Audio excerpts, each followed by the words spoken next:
Now CBS News correspondent David Martin on assignment for 60 Minutes. The F-35 Joint Strike Fighter is the Pentagon's newest warplane and its most expensive weapon system ever. Nearly $400 billion to buy 2,400 aircraft. To put that in perspective, that's about twice as much as it cost to put a man on the moon. This at a time when the White House and Congress are fighting over ways to reduce the federal deficit, and cuts in defense spending are forcing the Pentagon to shrink the size of the military. The Air Force, Navy, and Marines are all counting on the F-35 to replace the warplanes they're flying today. If it performs as advertised, the F-35 will enable U.S. pilots to control the skies in any future conflict against the likes of China or Russia. But the F-35 has not performed as advertised. It's 7 years behind schedule and $163 billion over budget. Or, as the man in charge of the F-35 told us, basically the program ran itself off the rails. The story will continue in a moment.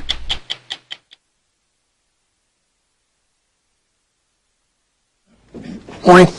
Lieutenant General Chris Bogdan is the man in charge of the F-35, and every morning starts with problems that have to be dealt with ASAP.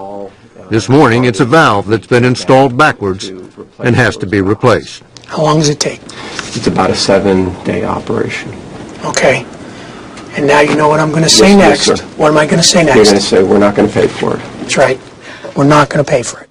Long gone is the time where we will continue to pay for mistake after mistake after mistake. When Bogdan took over the F-35 program a year ago, it was behind schedule, over budget, and relations with the plane's manufacturer, Lockheed Martin, bordered on dysfunctional. How would you characterize the relationship between the Pentagon and Lockheed Martin? I'm on record after being in the job for only a month, standing up and saying it was the worst relationship I had seen in my acquisition career. These planes, coming off the Lockheed Martin assembly line in Fort Worth, cost $115 million apiece. A price tag Bogdan has to drastically reduce if the Pentagon can ever afford to buy the 2,400 planes it wants. I know where every single airplane in the production line is on any given day. You know why that's important?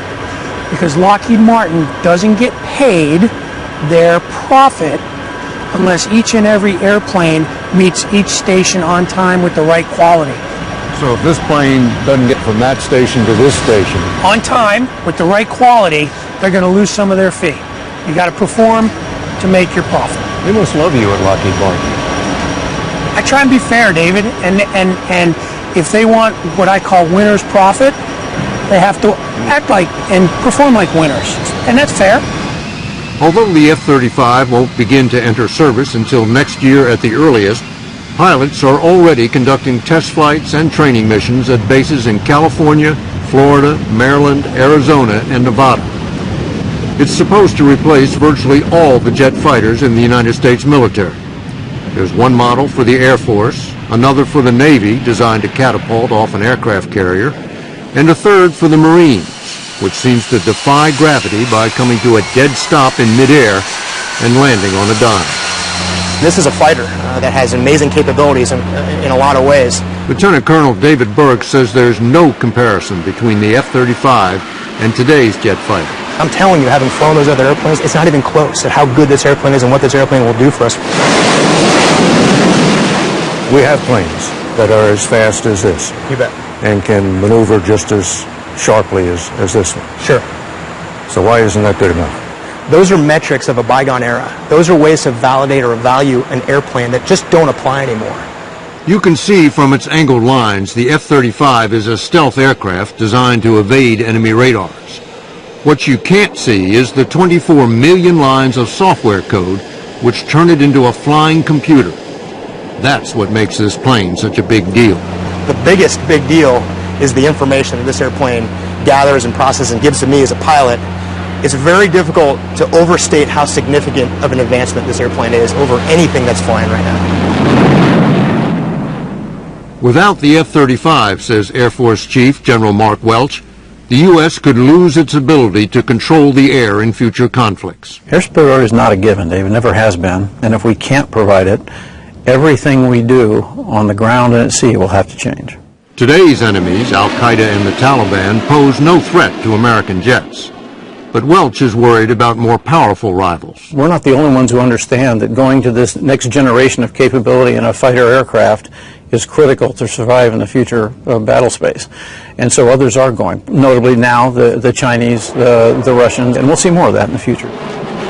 And this is what the competition looks like. The Russian T-50 and China's J-20 stealth fighter. According to Welch, they are more than a match for today's fighters. If you take any older fighter, like our existing aircraft, and you put it nose to nose in a contested environment with a newer fighter, it will die. And it will die because? It will die before it even knows it's in a fight. In aerial combat, the plane that shoots first wins. So it all comes down to detecting the enemy before he detects you. The F-35's combination of information technology and stealth would give American pilots what Marine Lieutenant General Robert Schmidl describes as an astounding advantage in combat. I shouldn't get into the exact ranges because those ranges are classified, but what I can tell you is that the range at which you can detect the enemy, and as opposed to when he can detect you, can be as much as 10 times further, when you'll see him before he'll ever see you, and down to 5 times. I want to nail this down here. Okay. If the F-35 was going up against another stealth aircraft of the kind that other countries are working on today, it would be able still to detect that aircraft at 5 to 10 times the range. You would be safe in assuming that you could detect that airplane at considerably longer distances than that airplane could detect you. The F-35's radars, cameras, and antennas would scan for 360 degrees around the plane, searching for threats and projecting, for example, the altitude and speed of an enemy aircraft onto the visor of a helmet custom fitted to each pilot's head.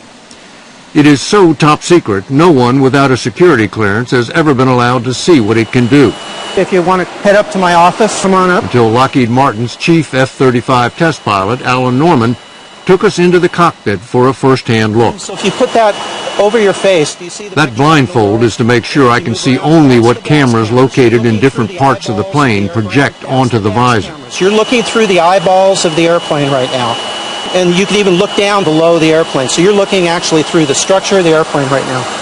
We've positioned 60 Minutes cameraman Tom Rapier underneath the plane so we can test the system.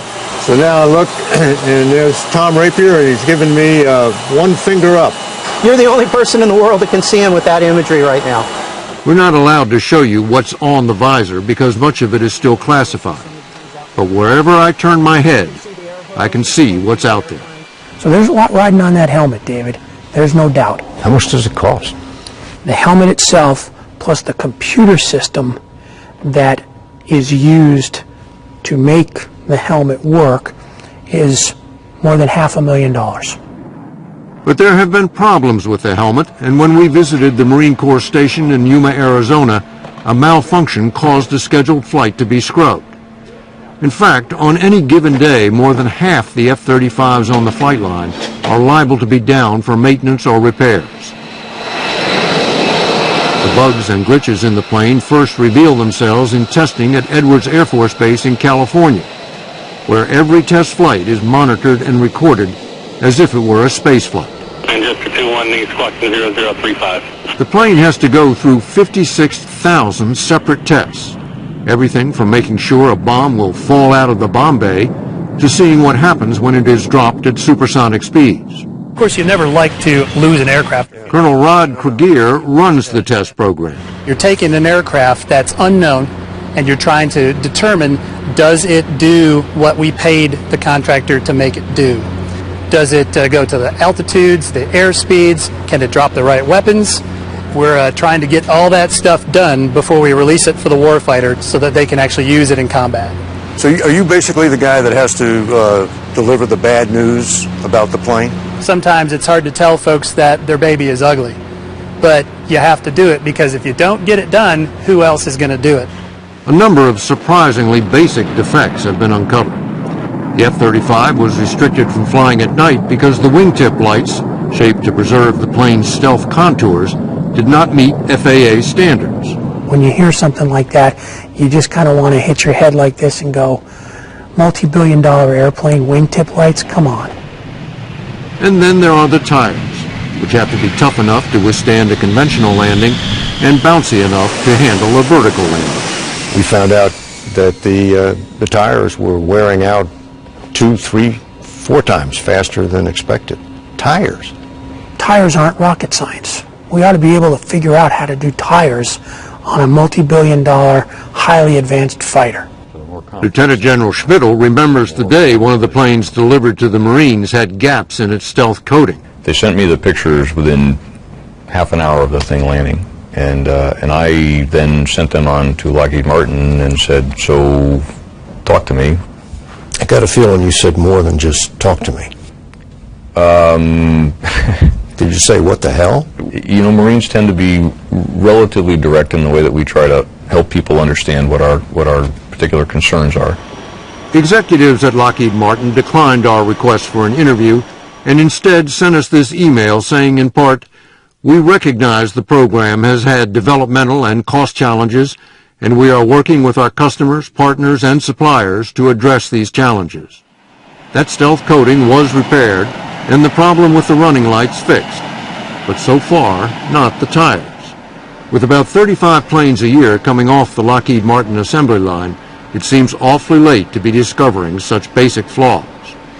That's because early in the program, the Pentagon counted on computer modeling and simulators to take the place of old-fashioned flight testing.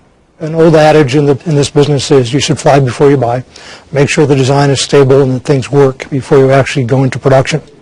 Frank Kendall is the Undersecretary of Defense for Acquisition, the Pentagon's chief weapons buyer. We started buying airplanes a good year before we started flight testing. So you buy before you fly. In that case, yes. Just saying it, that doesn't sound like a good idea. I refer to that decision as acquisition malpractice. This May 2010 Pentagon memo detailed the flawed assumptions, unrealistic estimates, and a general reluctance to accept unfavorable information that put the program 7 years behind schedule and more than $160 billion over budget. To stop the bleeding, Kendall pumped an extra $4.6 billion into flight testing and froze production. We need to face the truth in this business. We need to understand what works and what doesn't. Is the F-35 program now under control? Yes, it is. Shortly after he spoke with us, Kendall issued this memo stating progress is sufficient to increase production next year. But he warned the plane's software is behind schedule and reliability is not growing at an acceptable rate. Still, the Pentagon plans to buy as many as 100 F-35s a year by 2018. Has the F-35 program passed the point of no return? I don't see any scenario where we're walking back away from this program. So the American taxpayer is going to buy this airplane? I would tell you we're going to buy a lot of these airplanes.